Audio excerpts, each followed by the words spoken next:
और टबी पारीक ने मिलके इस फिल्म का संगीत किया है। जी ने गाने भी लिखे हैं फिल्म के।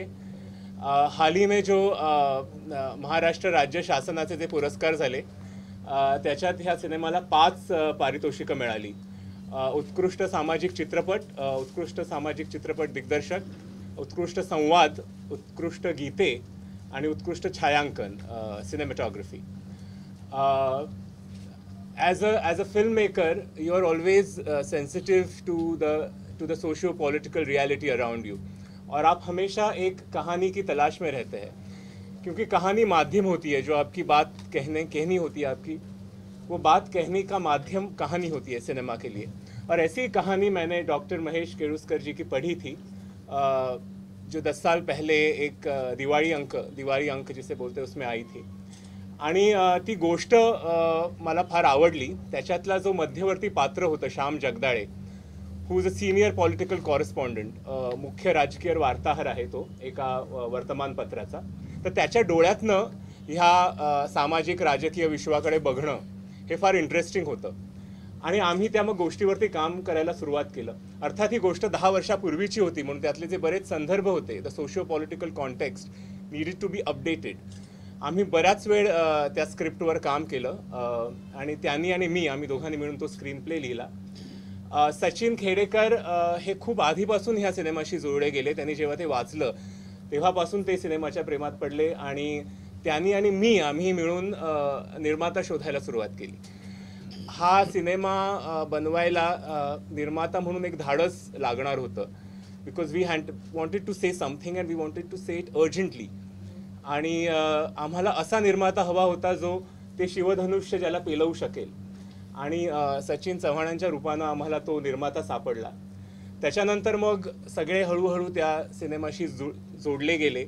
दिलीपजींना मी खूप आधी ती स्क्रिप्ट गोष्ट ऐकवली होती, मग त्यानंतर मग खरंच या सिनेमाच्या त्या रोलची ऑफर नंतर खूप उशिरा दिली।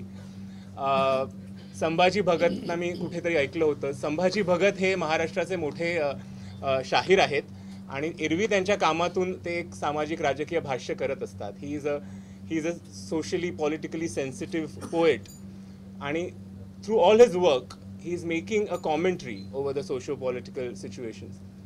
तर त्यांचं आम्हाला ते सुद्धा ह्या सिनेमाशी जोडले गेले, त्यामुळे ह्या सिनेमाला अधिक वजन आलं। म्हणजे आता हा सिनेमा आणखीन महत्त्वाचा झाला असं मला वाटतं।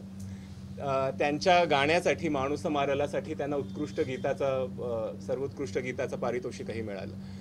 तसंच नीनाताई and everybody else they showed faith in the project. Tubby Parik I was very insistent की this film had a different kind of an approach to background score, कारण आपल्याकडे एकतर संवाद खूप बोलला जातो सिनेमामध्ये, खूप टॉकी असतो, आणि मग बॅकग्राऊंड म्युझिक खूप वापरतात तर माझा असा प्रयत्न होता की to speak the cinematic language we explore the medium visually, जितकं दृश्य माध्यमातनं जितकं बोलता येईल तितकं बोलावं, आणि म्युझिक फार नेमकेपणानं परिणामकारकरित्या वापरावं फक्त। म्हणजे जेव्हा ते येतं तेव्हा ते बरोबर तिथे चपकल बसतं, पण उगाच कारणाशिवाय संवाद आणि कारणाशिवाय म्युझिक कुठेच नसतं।